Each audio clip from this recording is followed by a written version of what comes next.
Welcome, everybody. This is the interview with Scott B of the Ska Bees, and he's with us here today to talk about his new album. So, why don't you go ahead and introduce yourself and answer the first question I tend to ask people when it's their first time on the show, and that is, what is your origin story of your band or you as an artist?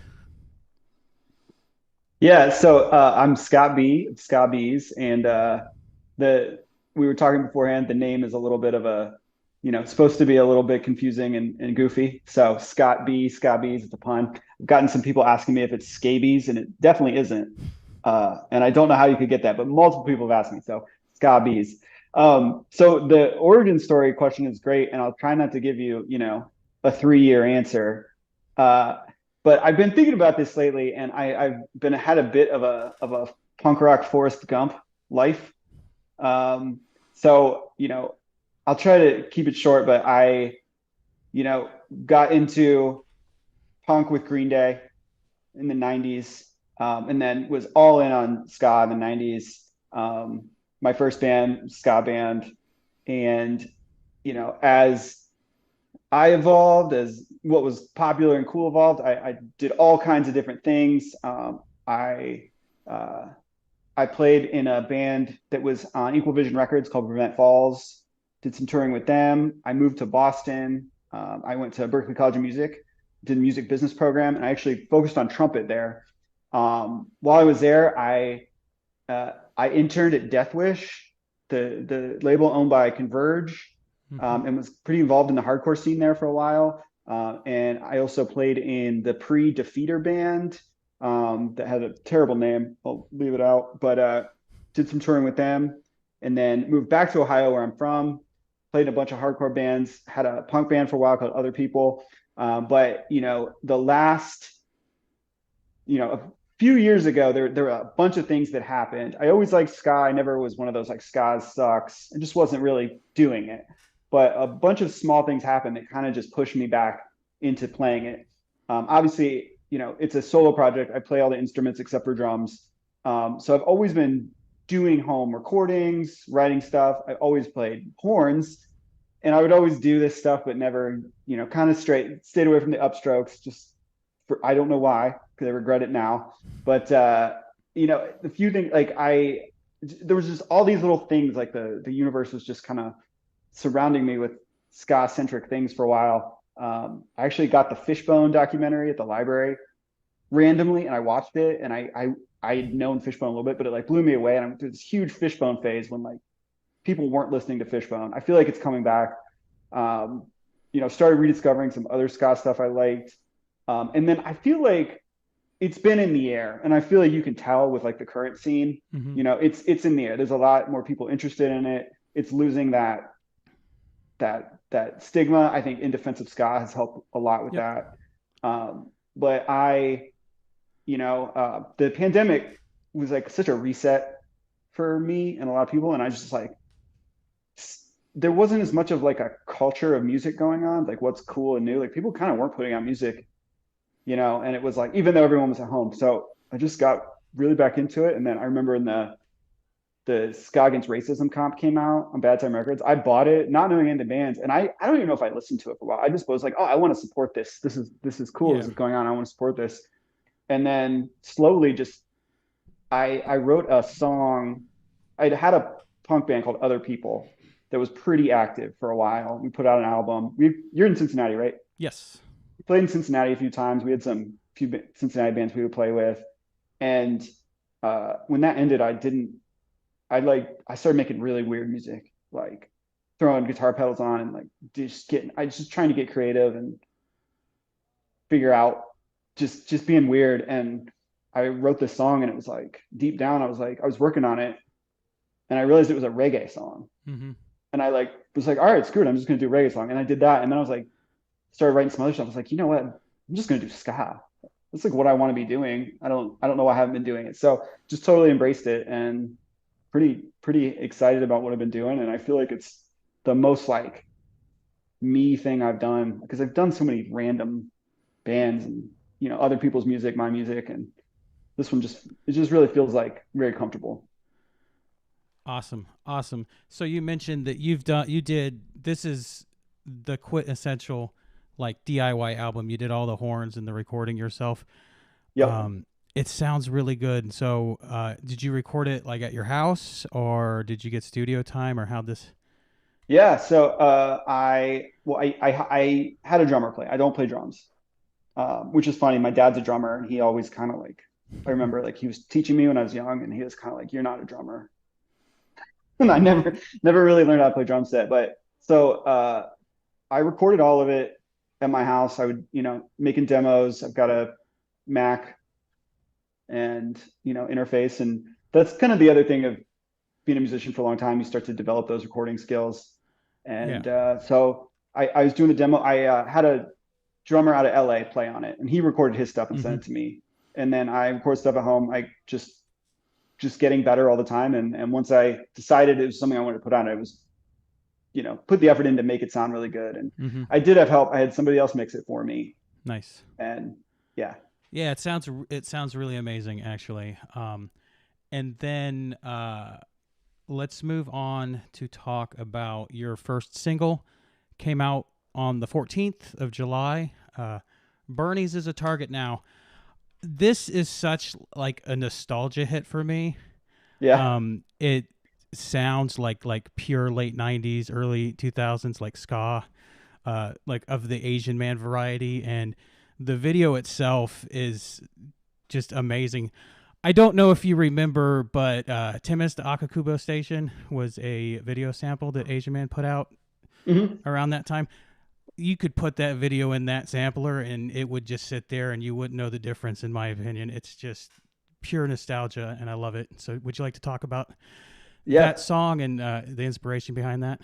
Well, that's awesome. I appreciate that, and I think I remember having a bunch of the video comps around that era. There was like the Cinema Beer Belly ones from Hopeless, and I remember there's an Alkaline Trio video that has like the same texture to it, and I'm sure there's some of that in there, like coming from the same place.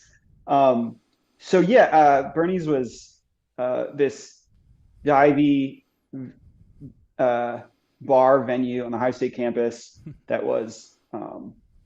My mom had gone there when she went to Ohio State and always talked about it. When I was in high school, growing up in Columbus, it was like the place. Like I thought if we got on a show at Bernie's, like we were set. Like our band would be have made it. We played there a bunch, and it's like one of the few places like a high school band could get on a real venue, kind of. There was like I didn't drink then, but I'm sure you could have drank underage there, no problem. It was the bathroom was disgusting, but like it was so special, and it was special to a lot of other people too. I mean, the there's a Bernie's Memories Facebook page where I got most of that content, all the video, all those photos, and I asked permission to use all that stuff, and people were really excited to do it. And when I posted places, people immediately, there's been all these conversations people have remembering the place. I mean, there were so many like legendary shows there, and different genres too. There was a hip hop night forever that was huge in Columbus, but also like the Queers would play there every few months, and there was tons of punk shows. And even for me and like my circle of friends, there was like a handful of just like legendary shows we all remember. But it very famously was torn down and turned into a Target, and I always felt like I had that song title in my head for like years of like how much it sucks that is what it is now, that it's like this cookie cutter thing. And obviously I shop at Target sometimes, but Yeah. it's like that whole era is just gone, and it's all like kind of sanitized and Mm-hmm. normal now. That happens far too often, it seems. So it's very unfortunate that that kind of stuff seems to happen to some really great places then and whatnot. So we have another song I want to ask you about. I don't want to give you my opinion on it because I want to hear it, the explanation from you, because it's a very interesting song. Let's talk about Friday Night, Wednesday Morning, and just the inspiration behind that, because it is clearly has a political slant to it. So I'd like Yeah. you to explain it to everybody. So that song basically, I went,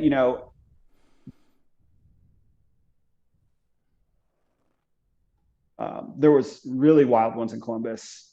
Mhm. And I went down. You cut out Just for a second. So Oh yeah, protests is what we're talking about. yeah, the Black Lives Matter protests Okay. after George Floyd killing that summer, that pandemic Yes. summer. I went down to some of them, the State House, and kind of experienced it firsthand. And it was very intense, very moving, inspiring. I, like a lot of people, I was very affected by everything that was happening and what people were saying and doing.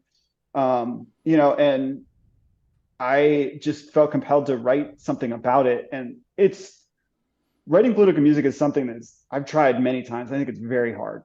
Like the people that can do it, like Neil Young, like Hmm. it's so easy to write it and have it be corny.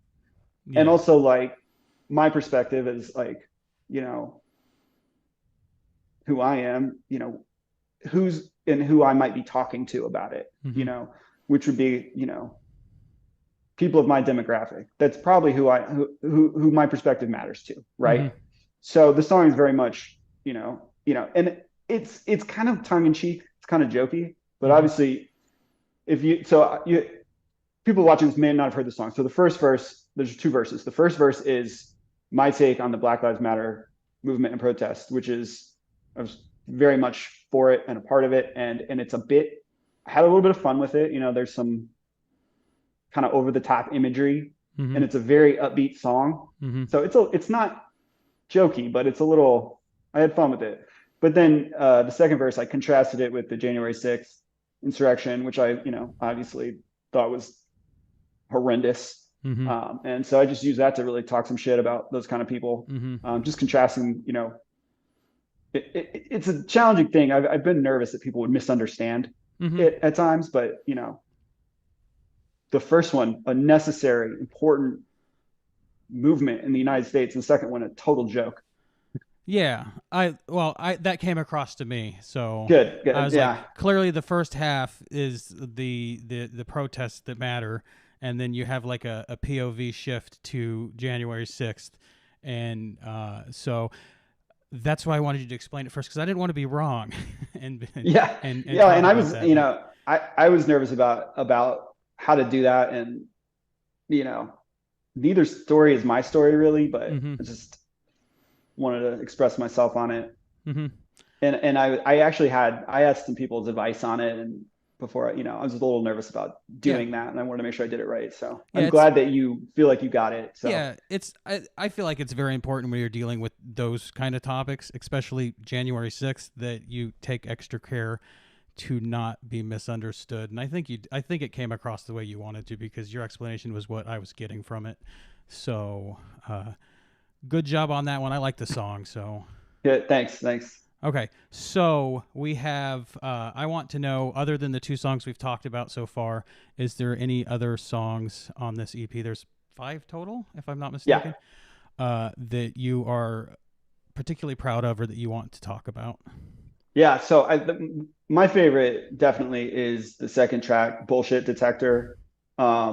It's 5 minutes long, and it's kind of a wild journey through Mm-hmm. different genres, and um, it's got a full-on Megadeth guitar breakdown in it. This is a band I love, and I just felt like I could throw anything at that song. Most of the stuff is the songs are stay in the style throughout, but Mm-hmm. that one I just had fun with it, kind of like mashing different sections together, and um, it it was it was fun to record because it's very much like multiple songs put together, and then lyrically, it's just trying to express the all the kind of the life we all live online Mm-hmm. and in real life of just being fed garbage all the time and trying to sift through it. Yeah, that it pretty much sums up most online interactions. Is like, Yeah, yeah, yeah, what's yeah. going? So What's the that yeah, truth? Yeah, that's my favorite. It's a lot though. it's a bop. I listen to it a lot. I like it. It's just when you sit on it, you're just like, yeah, it's great. I like that song too. It's a great song. So, your album, the EP itself, is coming out on the 28th of Yes. July. Yeah, a week from Um, tomorrow. the vinyl collector in me wants to know is there any physical media coming out with this? Is there a vinyl release or a cassette tape release that's popular again? Yeah, actually, so we are. My friends run Head to Wall Records in Columbus, Mm-hmm. and previous bands I've been on have been on Head to Wall. When told my friend Josh I was doing this project that does that label, he was like, "We got to do this. Let me put it out." We are going to do a short run vinyl on this. Nice. It's definitely happening. Working Great. on getting that together. I'll be You know, anxiously shirt. relating for the anxiously waiting for the release then, because Yeah, it's definitely happening. I should probably announce it.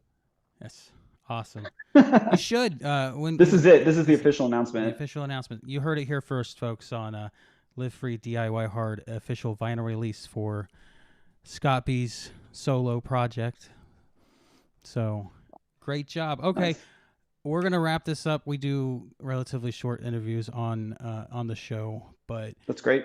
this is your chance that I like to give people to shout out projects that they're working on, their friends' projects that they think are great. Just anything you think's worth mentioning. Now's your time to go ahead and get that out there into the ether of the internet and say your piece.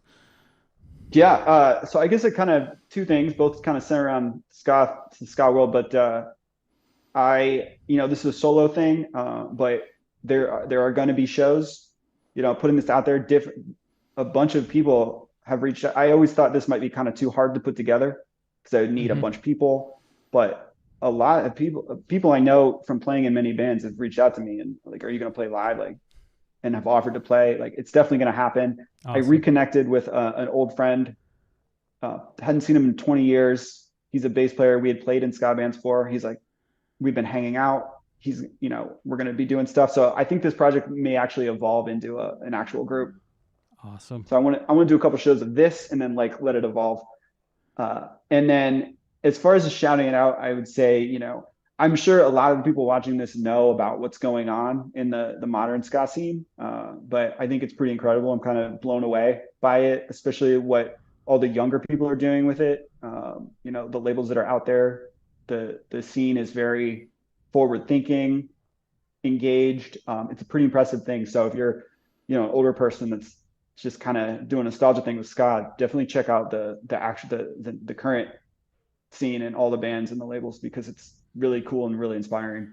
It really is. That's like I'm kind of old, I guess, and so I remember the everything from the third wave, and then once you start, and then Ska Against Racism, the compilation album that came out, kind of really opened my eyes to what was going on currently in this in the ska scene. That's crazy. Both of us with I that. it's well, I was a huge Asian Man fan, so when Yeah, you say Ska exactly. Against Racism, I'm like I'm on board. So When it was a split release of Asian Man, that's exactly what happened. It was like, oh, it's interesting because Asian Man, and yeah, then so you dig in, it's like, oh wow, look at all this stuff. yeah, and there's so many amazing bands on that comp, and Bad Time Records. I don't think they have a band that is not amazing.